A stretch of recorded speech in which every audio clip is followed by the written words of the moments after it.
모습입니다. 유시원 씨에 대한 선고 공판이었는데요. 그 위치 정보 수집이랑 협박 그리고 부인 조 씨에 대한 폭행 혐의에 대해서 그 혐의를 선고하는 그런 공판이었습니다. 이혼 소송과는 별개로 진행된 형사 재판에 대한 선고 공판. 재판부는 류시원 씨에게 벌금 700만 원을 선고했습니다. 결정적인 증거는 바로 음성 파일 녹취 CD였습니다. 제출된 녹음 증거에 살과 살이 부딪히는 소리 등이 들리는 것으로 볼 때 상당히 약한 강도라도 부인을 폭행한 점이 인정된다. 아내를 협박한 혐의에 대해서는 부인 차량에 몰래 GPS를 부착했을 뿐 아니라 사람을 고용해 행적을 감시할 수도 있다는 취지의 발언을 한 점도 인정된다. 비록 부부 사이에 말다툼 끝에 나온 발언이라고 하더라도 피해자에게 공포심을 느끼게 하기에 충분하다. 위치 정보 수집에 대해서는 남편이라고 하더라도 부인 차량의 위치 추적 장치를 불가피하고 긴급하게 설치해야 한다고 보기에는 어렵다. 이에 류시원 씨의 혐의를 인정하고 벌금형을 선고했습니다. 지난번 결심에서는 검찰이 징역 8월을 구형을 했었는데요. 재판부에서는 류시원 씨가 이전까지 그 전과가 없었다는 점 그리고 벌금형 2차례 정도만 있었다는 것을 고려해서 벌금 700만 원 정도로 선고를 했습니다. 이번 선고가 이혼 소송에도 영향을 미칠지 귀추가 주목되고 있습니다. 물론 이혼 소송과 이번 형사재판과는 별개의 재판이지만 형사재판에서 일단 1심이지만 유죄가 선고됨으로 인해서 기타 혼인관계를 지속할 수 없는 중대한 사유 중에 하나로 인정될 수 있기 때문에 이혼 소송에서도 굉장히 불리하게 판단할 수가 있죠. 선고 공판을 마치고 법정을 나서는 류시원 씨. 이번 유죄 판결에 대한 입장은 어떤지 들어봤습니다. 한 말씀만 부탁드릴게요. 일단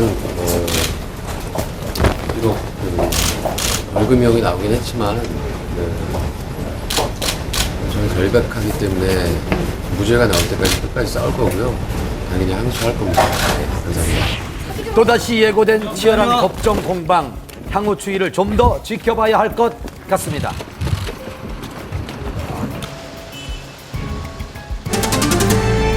배우 정운택 씨가 지난 새벽 침을 뱉고 고성이 오가는 폭행 시비가 붙으며 무면허 운전도 적발됐습니다.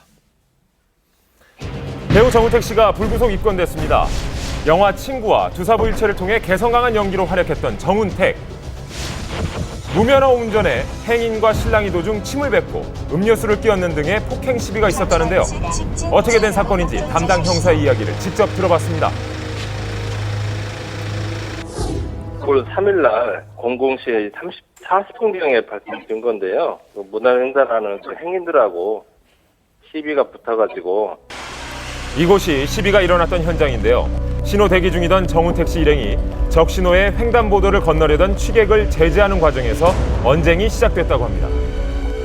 정운택 씨가 어떤 폭행을 한 건 없고 그 행인 두 분하고 동승했던 여자친구분하고 또 언쟁이 있어서 그 사람들 간에 이제 음료수 뿌린 건 좀 있어요. 침을 뱉었다고도 하고요. 폭행에는 가담하지 않았지만 불구속 입건될 수밖에 없는 이유가 있었습니다. 현장에서는 이제 무면허 운전은 아마 부인을 한 걸로 알고 있는데 횡단보도 근처에 보니까 어떤 가게에 CCTV가 있더라고요. 그래서 그걸 확보를 하고. 여기서 주목할 만한 점은 그 정운택 씨가 2004년에 그 면허가 취소된 점인데요. 경찰이 그 CCTV 화면을 분석을 하고 조사를 하는 과정에서 지인이 몸살을 호소하자 정운택 씨가 스스로 자신이 이 차량을 무면허인 상태에서 운전을 했다고 자백을 한 것입니다. 정운택 씨의 불구속 입건은 이번이 처음이 아닙니다. 불과 2년 전 일반인과 시비 끝에 전치 20주에 달하는 폭행 혐의로 조사를 받은 적이 있습니다.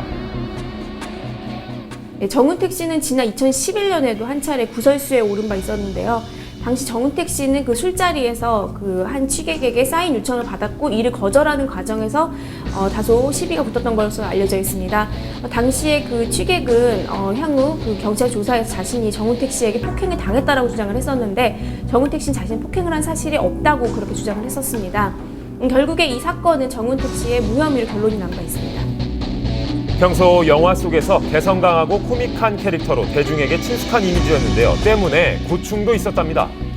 사석에 어떤 이 만나는 자리든 그 술자리든 그런 자리에 가면 아니 그 영화에서는 그렇게 재밌더니 왜 이렇게 말도 없이 가만히 있어요? 뭐 제가 기분 나쁘겠습니까, 정운택 씨?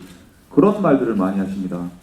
그래서 연기하듯이 그런 그 아주 웃기게 자리를 이렇게 막 만들어야 되고 그런 게 굉장히 힘들었던 적이 많아요.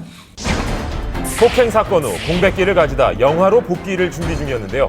지금은 저희 이제 편집 작업과 이제 개봉날만 앞두고 있어서